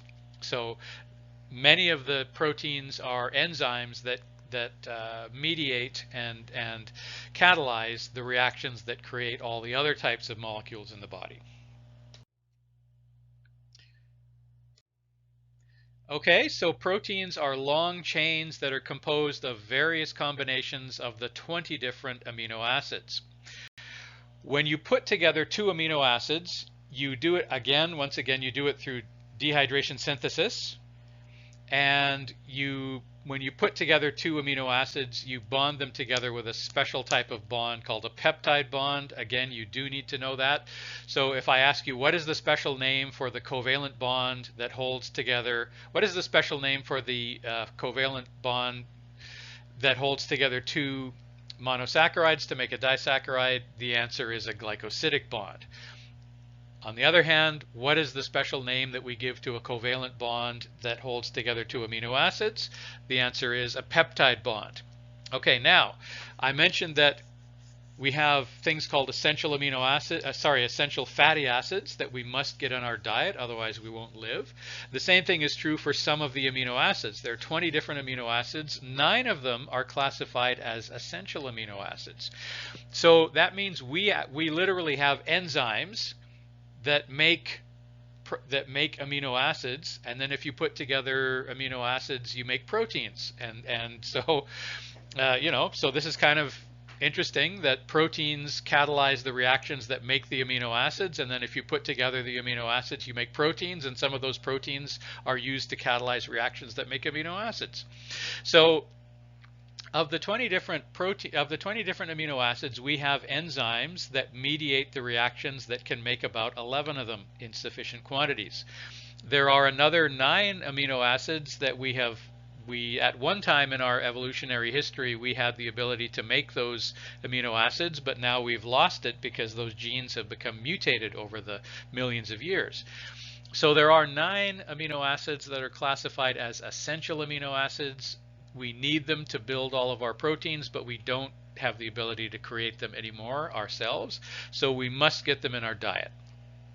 Now, the 20 different amino acids all have different chemical properties, and so depending on how many amino acids you put together and which amino acids you use to build a protein and in which combination you put those proteins together, that will determine the properties and the characteristics of the protein that you have built. You could take the same amino acids, and if you put them together in a different order, they will form a completely different protein. So the formula, the molecular formula for that protein would be the same in both cases, but because you put the amino acids together in a different order, that protein would have completely different chemical properties, and it would have completely different characteristics. All right, so let's look at the different amino acids. They all have different properties, and as I said, if you put together different combinations of amino acids into different orders and different lengths of proteins, then you end up creating proteins that have different characteristics and physical properties. And so therefore, ultimately you can create all kinds of different proteins that have all kinds of chemical properties, and it's a result of putting together different combinations of the amino acids. All right, now there are 20 different amino acids. You can recognize, if you look in your textbook, and I'll show you a picture of this here in a few minutes, you'll see that there is a table that lists all of the names of the amino acids, all 20 of the amino acids, along with their properties and their characteristics. And you'll see that people who work with proteins and are concerned about which amino acids are put together to make a protein, they either can list the names of the amino acids. Now notice that examples of names of amino acids are glycine, for instance, or alanine, or isoleucine. Notice that the names of the amino acids all end in INE, right? INE, right? So that's one way that it's easy to know that we're talking about amino acids, right? So they don't end in ose. They end in INE. They don't end in ose the way carbohydrates do. They end in INE. So glycine, alanine, isoleucine, phenylalanine, those are all names of amino acids. It is also common to abbreviate them with a 3-letter code. So in the case of glycine, you would abbreviate glycine as GLY. You would abbreviate alanine as ALA. So it's usually the first 3 letters of the amino acid name, but there are some exceptions. And then finally, there is a single letter code that biochemists and biologists usually memorize in order to have a shorthand way of noting which amino acids are forming a protein. And so the shorthand single letter symbol for glycine is G, and the single letter code for alanine is A. And then in order to avoid using the same letters twice, for example, there's an amino acid called glycine and there's another one called glutamate. They can't both use G, so glutamate uses a different letter. All right, so now why do they call it an amino acid? All right, so I mentioned the fact that if you have a molecule that has a carboxyl group on it, it's an acid. If you have a molecule that has a nitrogen bonded to 2 hydrogens, that is called an amino group, right? So an amino acid is a molecule that has a carboxyl group on one side and an amino group on the other side, and so therefore you call it an amino acid. It has characteristics of both acids and amines. Okay, so now that on one side you have the amino group, on the other side you have the carboxyl group. That is true for every single amino acid. What's different between the amino acids is another part of the molecule that's called the side chain. Right? So we have 20 different amino acids that all have exactly the same amino group and the same carboxyl group, but there are 20 different side chains. Right? So it is actually the side chains that determines the properties of those amino acids. It determines whether that particular amino acid will be acidic or basic or hydrophobic or hydrophilic and so on. So you assemble these amino acids into a long chain. All right, this is a letter diagram of an amino acid. So on one side we have an amino group. On the other side we have the carboxyl group. They are held together by a central carbon, which is called the alpha carbon. Right? See, there's the Greek letter alpha. And then there's another hydrogen attached to the alpha carbon. And then up here we have something called the side chain. The side chain is also referred to as the R group. Right? And it's this that's different in every case. Okay, so here we have a table of some of the amino acids. Here we have glycine, which I mentioned a minute ago, right? So the diagram here is indicating in the middle, there's the alpha carbon. This bit over here is the amino group. This bit over here is the carboxyl group. And in the case of glycine, the R group is just another hydrogen, right? So glycine is the smallest and the simplest of the 20 amino acids. And because it's small, it tends to be very hydrophilic. So glycine will dissolve in water easily. Right. Over here we have what are known as some basic amino acids. They're called basic amino acids because they have a net positive charge when you dissolve them in water. So here we have, again, the carboxyl group, the amino group, and then the side chain is this. Right, so there's 1, 2, 3, 4 carbons, and then there's another amino group on the end. What usually happens is that the carboxyl group will lose its hydrogen, and the hydrogen will then hang out down here by the amino group, and the amino acid will end up having a net positive charge. Right, so there are 3 amino acids that are basically charged when dissolved in water. There are 2 amino acids, aspartic acid or aspartate and glutamate, that are negatively charged, have a net negative charge, and are acidic when you dissolve them in water. There are 3 amino acids that are called aromatics because they have ring structures in their side chains. So there are 3 aromatic amino acids. They are called phenylalanine, tyrosine, and tryptophan. And we have a whole bunch of other ones. Okay, so how do we put together a chain of amino acids to make a protein? Once again, it's a dehydration reaction.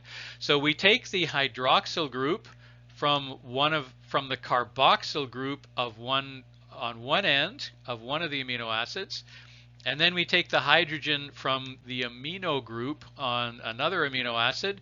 We split out this water molecule, and then we end up forming a peptide bond, right? So that's a peptide bond. If you put together enough amino acids, you can make a protein. Okay, so this is a chain of amino acids. This is a protein that's actually made out of 2 chains of amino acids. And I will explain in a minute how we get 2 different chains. But for the moment, just look at this. Okay, so here we have one chain of this amino acid that is made of glycine, isoleucine, valine, glutamate, glutamic acid, cysteine, alanine, serine, valine, cysteine, serine, leucine, tyrosine, glutamine, leucine, so anyway, aspartate. I actually don't remember all the names of the amino acids offhand. If I need to look it up, I'll just look at the chart. But anyway, that is one chain. And then the other chain, we begin with phenylalanine, valine, aspartic acid, glutamic acid, and so on. That's another chain. You may not realize it, but this is the amino acid structure of a famous protein. The famous protein is called insulin, which diabetics have to take in order to avoid diabetes. All right, so what are the functions of various proteins? Number 1, they can be enzymes that catalyze reactions. You already know a lot about that. They can be structural, as in the case of keratin that makes up hair and fingernails. They can be involved in movement, as is the case of a protein called myosin, right? So keratin is the name of a protein. Myosin is the name of another protein. You will have noticed that a lot of the proteins, not all of them, but a lot of them, the vast majority of proteins end in IN. So myosin, keratin, hemoglobin, right, so on. The names of proteins usually end in IN, right? And then and that's related to the end of the, so you can tell that we're talking about a protein usually if you have the word that ends in, and then you can tell that we're talking about a carbohydrate if it ends in -ose. Right? Now you'll see that there's a big exception to this rule when we start talking about the enzymes, and we'll talk about those in a minute. But okay, so hemoglobin is used for transport. So there are proteins that are enzymes, there are proteins that function as structural supports for the body, there are proteins that are used in movement. Myosin, by the way, is the main protein constituent of muscle tissue. And then transportation, hemoglobin is a protein that moves oxygen around the blood. Okay, now proteins can be enzymes and they catalyze reactions. Now, when you have an enzyme that is catalyzing a reaction, there's a word called the substrate. The substrate is the thing that the enzyme works on, that it breaks down or takes apart or puts back together. Right? Now there's a common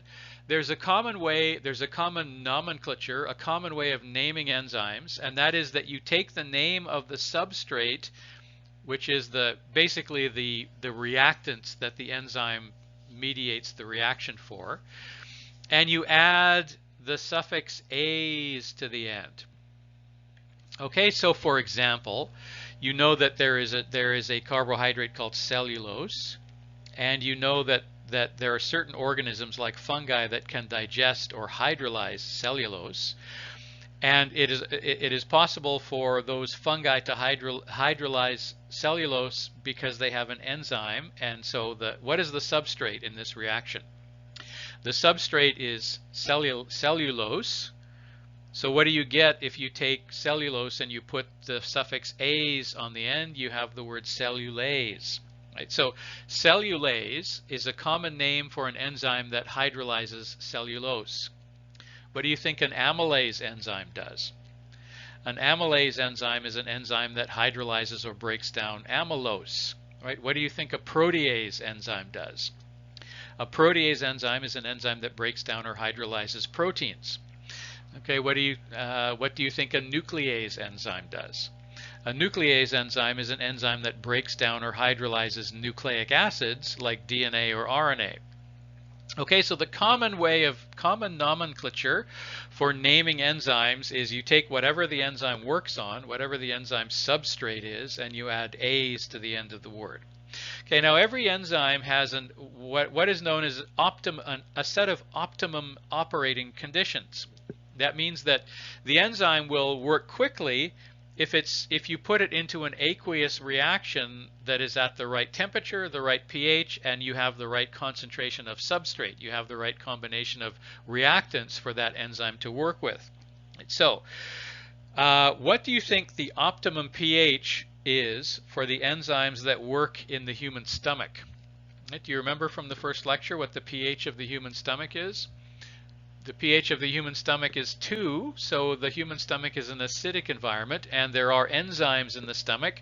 They are protease enzymes. It's a protease enzyme called pepsin, and it works in the human stomach, and it has an optimum pH of 2. That means that if you put pepsin into an aqueous solution with a pH of 2, it will work very fast, and it can break down a lot of proteins quickly. If you put pepsin into an aqueous solution with a pH of 9, it will work very slowly because it doesn't really like to be in a basic solution. It does its best work in an acidic solution.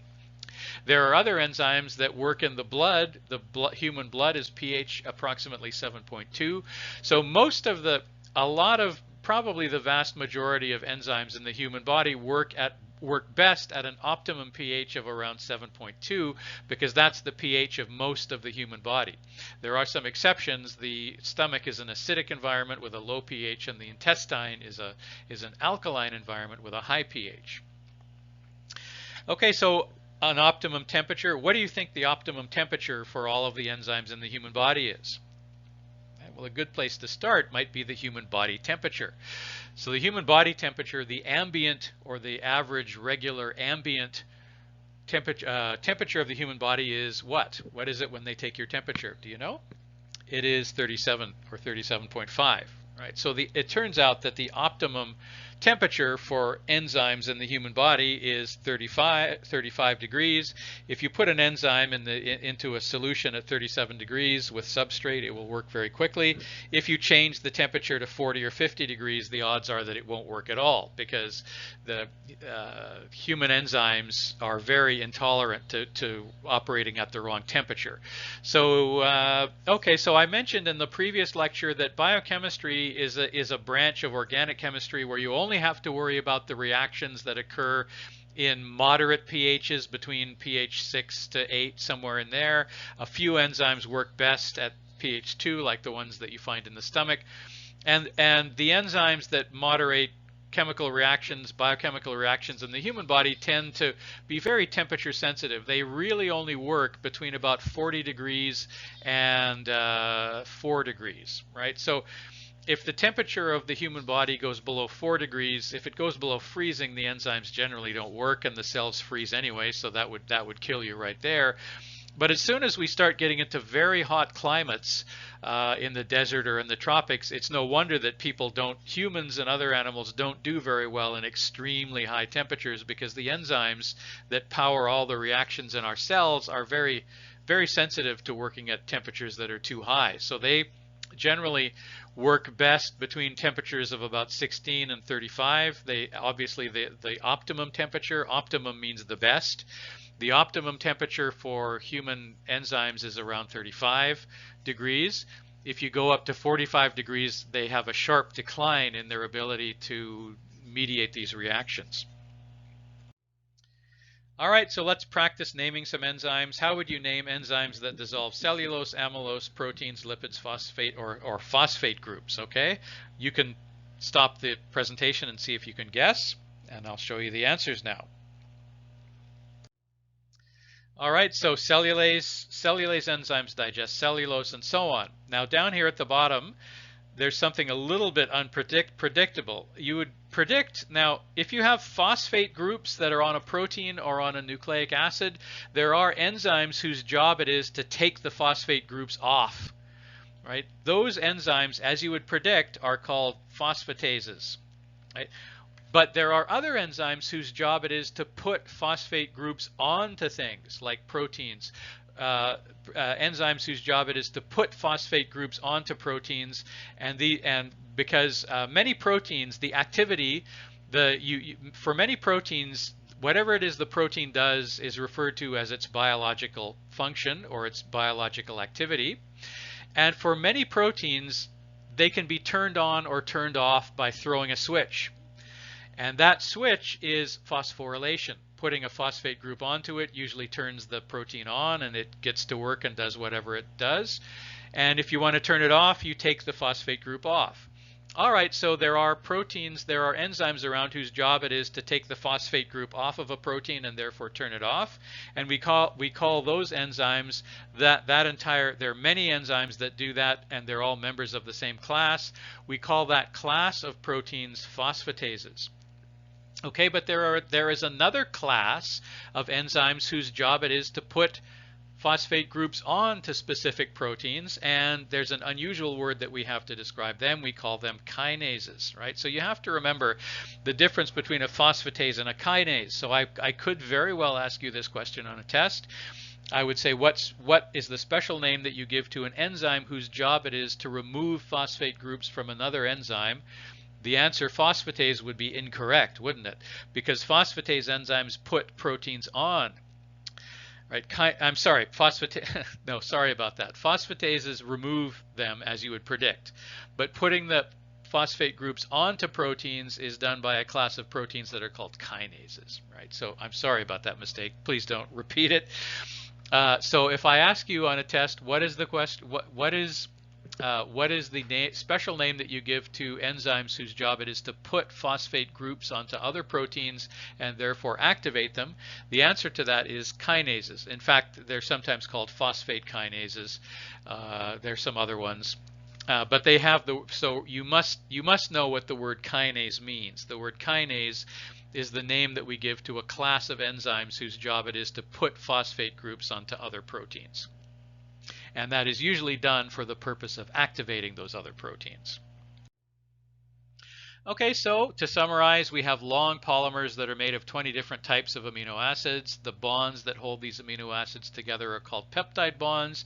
As usual, they are created by dehydration, and they can be reversed by hydrolysis, as always the reverse of dehydration, hydrolysis.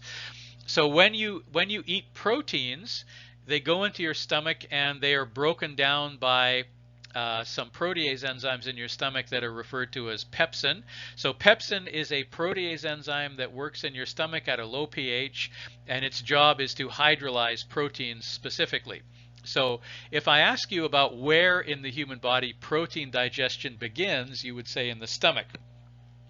Because the first stop for your food, when you eat food, the first stop is actually your mouth, and there are some amylase enzymes in your mouth that are produced by the salivary glands. And so when you eat starch, amylose, the digestion of starch begins in the human mouth, because human saliva is filled with amylase enzymes. Right? Now, on the other hand, the protein digestion does not begin in the mouth. The protein digestion doesn't start until the food reaches your stomach.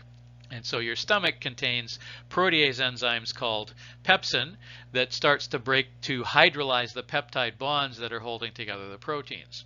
And then both the proteins and the carbohydrates exit from the stomach and start moving into the intestine, where the food is mixed with more enzymes that work at a high pH, at an alkaline pH.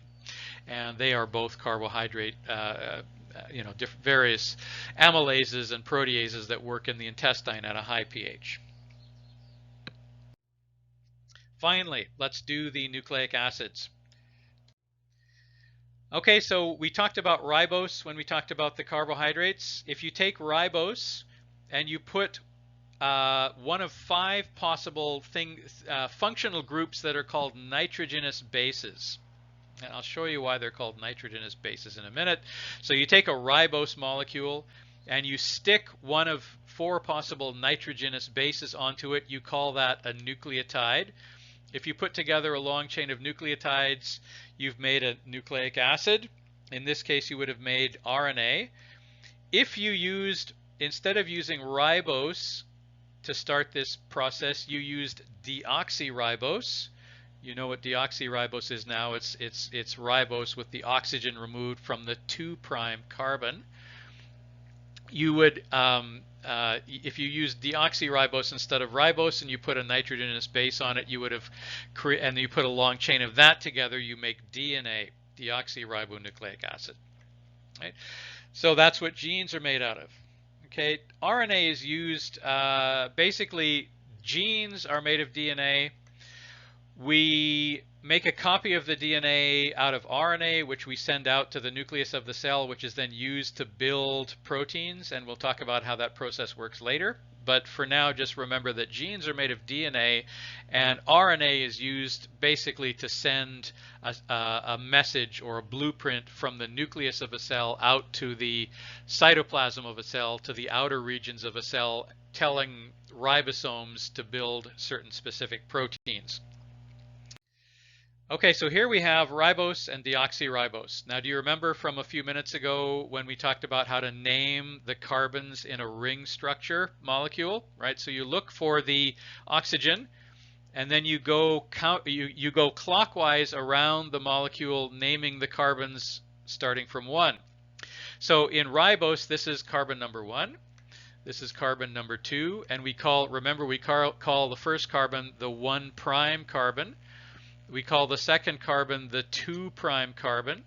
We call the third one the 3' carbon, 4' carbon, and the 5' carbon up here. Right. So the difference between ribose and deoxyribose is that in deoxyribose, the oxygen is missing from the hydroxyl group that's attached to the 2' carbon. Okay, so that's the difference between ribose and deoxyribose. It turns out that removal of the oxygen from the 2' carbon makes it more stable, and as a result of that, DNA tends to be more stable, much more stable, in fact, than RNA. And so RNA is only used when we want to make temporary copies of the DNA, and we do this.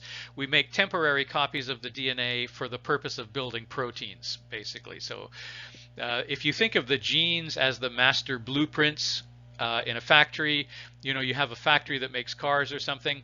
You have a set of blueprints on how to build those cars in the nucleus, the main office. You don't take the blueprints out to the factory floor because they're too precious, right? So you make a copy of the blueprints and you take the lousy temporary copy out to the factory floor and then give it to the workers who put together the car. And that's basically the way proteins are made. You make an RNA copy from the genes in the nucleus of a cell, and then you send that RNA copy out to the factory floor where the ribosomes, the workers, will put together proteins of various sorts. Okay, so here we have our deoxyribose molecule down here, right? And then to the 1' carbon, we attach one of 4 possible nitrogenous bases. Look at all the nitrogen atoms in this molecule, right? That's why they call them nitrogenous bases. And if you dissolve them in water, they form a basic solution. They form an alkaline solution, so that's why they're called a base. Okay, big deal. So we call these things nitrogenous bases. Right, so you attach one of 4 possible nitrogenous bases to the 1' carbon of deoxyribose, and then you take the 5' carbon and you attach what's called a phosphate group to it. You've already heard of phosphate groups a little bit at this point. So a phosphate group is a phosphorus atom that's attached to 4 oxygens.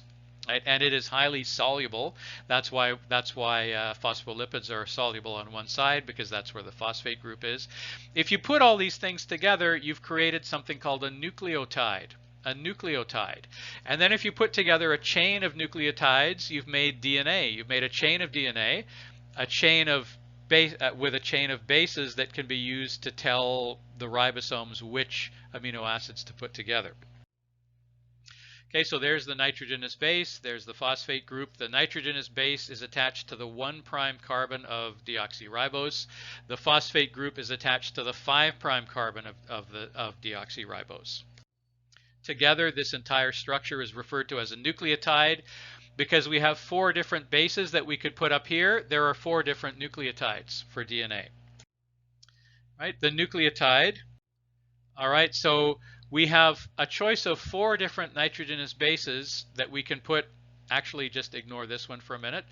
But these 4, cytosine, thymine, adenine, and guanine, are the 4 potential bases that you can put over here. Now, 2 of them have a similar structure. Cytosine and thymine have a similar structure, and we call those 2 molecules the pyrimidines. So cytosine and thymine are both classified as pyrimidines. These other 2, adenine and guanine, have a slightly different structure, which they classify as a purine. Right, so you should know, I could ask you because this is something biologists must know, that there are 2 classes of bases that you can put onto deoxyribose or ribose in order to make a nucleotide. And 2 of them are called pyrimidines, 2 of them are called purines. The 2 pyrimidines are called cytosine and thymine, so you need to know, I could ask you, is cytosine a purine or a pyrimidine? And the answer is it's a pyrimidine. So I could ask you a question like that, but you need to be aware of this fact. Now, we don't generally use the entire word cytosine, thymine, adenine, guanine. We abbreviate it with the single letter C, T, A, or G, right? So just remember that the nucleotides are abbreviated C, T, A, or G. Now, one interesting thing to notice here is that, remember we said that if you bind hydrogens to nitrogens, you have the possibility of making hydrogen bonds. We learned about that in the last lecture. And so these purines and pyrimidines can attract each other. They can attract each other through hydrogen bonds, and I'll show you how that works. Now, if you put together a long chain of these nucleotides, you will have made one chain of the backbone of a DNA double helix. And as you probably know, the DNA double helix is what the genes are made of, right? We actually put together 2 of them. And in this diagram is kind of a cartoon diagram that doesn't show you the complete structure of all these molecules. But what it's showing you is that this solid kind of a ribbon structure this solid ribbon structure is the deoxyribose backbone. And these things that are in the middle between the 2 strands are the nitrogenous bases that are inside the double helix facing each other. All right, now if you forget about the ribose backbone because it's the same, and you just concentrate on the bases that are attached to those riboses, that's CGAT, CGAT, CGAT, whatever order you have these, that information is actually what constitutes a gene. Right? So every 3 of those bases, CTA, GCT, CGA, CCC, ATT, those bases in order, every 3 of those bases indicate to the ribosomes which amino acid you're supposed to put together to form the protein that you're trying to build. Okay, so when you make an RNA copy from a DNA template and then you send that out into the cytoplasm of the cell, and the ribosomes will use it to put together We'll use it to put together protein. Making an RNA copy from a DNA template is called transcription, and every biologist needs to know what transcription is. Right? Then, when you take that RNA copy out into the cytoplasm and the ribosomes put the amino acids together to form a protein, that is referred to as translation. Right? So you must know the difference between transcription and translation. Every biologist must know that. All right, now this is called the genetic code. This is how ribosomes read the order of the bases on the temporary RNA copy of the gene and use it to interpret which amino acids it's supposed to be putting together. Right? So if you have I forgot to mention that, so in the nucleus we have DNA that uses 4 bases, ACGT. And then when you make ribonucleic acid, instead of using ACGT, you use ACGU. So in RNA molecules, instead of attaching thymidine to the deoxyribose backbone, you attach a similar base called uracil. Okay, that's the only difference. Okay, so if the RNA copy that you made from the DNA has the letters CCC, has the bases CCC in a row, then that tells the ribosome to put a proline there, and proline is one of the amino acids. Right? If the ribosome then sees UCG, that's telling it to put a serine next. So if you have a copy of a gene that says CUU, ACU, AAU, then the ribosome will put together leucine, threonine, and asparagine to make a little short protein, a little tiny protein that's composed of 3 amino acids. Right? That's called the genetic code. This is referred to as the genetic code. Each three of these bases indicates an individual amino acid. Right? So if you're reading a genetic code, you can use this chart to translate it into an amino acid chain. In fact, I will probably ask you to do this on one of the tests. Right, so I will give you a series of bases, all written together like a long sentence. And your job is to then take this chart and convert the series of bases into a protein. Right, so I will probably get you to do that on a test at some point. So how do you read this chart? Okay, so let's say you have the codon AUU. Right, so what you do is you look on this side for the first base in that position. The first base is an A. Right, so this whole row contains amino acids that have A in the first position. Right, then the second one is a U. So this one up here tells you that all of these have the first. Everyone in this column has U as the second in the second position, and then you just look at the box where they intersect, and you see that AUU codes for ILE. ILE stands for isoleucine. Right? So I will at some point, guaranteed, somewhere in the course, I will ask you to complete a problem where you have to translate an RNA copy of a gene, which is called a messenger RNA. You have to translate a messenger RNA into a protein, and I will give you this chart that you have to work with. Okay, so that is called the genetic code. Each three of those bases that are being held together by the deoxyribose backbone, each three of those bases, three in a row, every three is called a codon. You can see the word codon under the chart there. Right?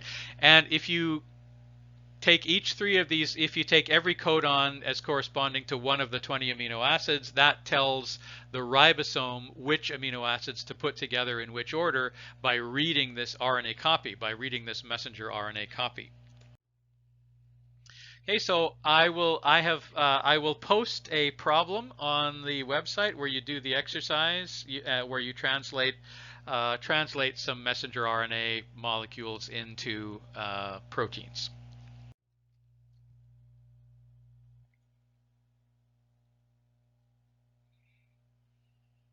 To summarize, we talked about, so to summarize all of the macromolecules today, we talked about the carbohydrates.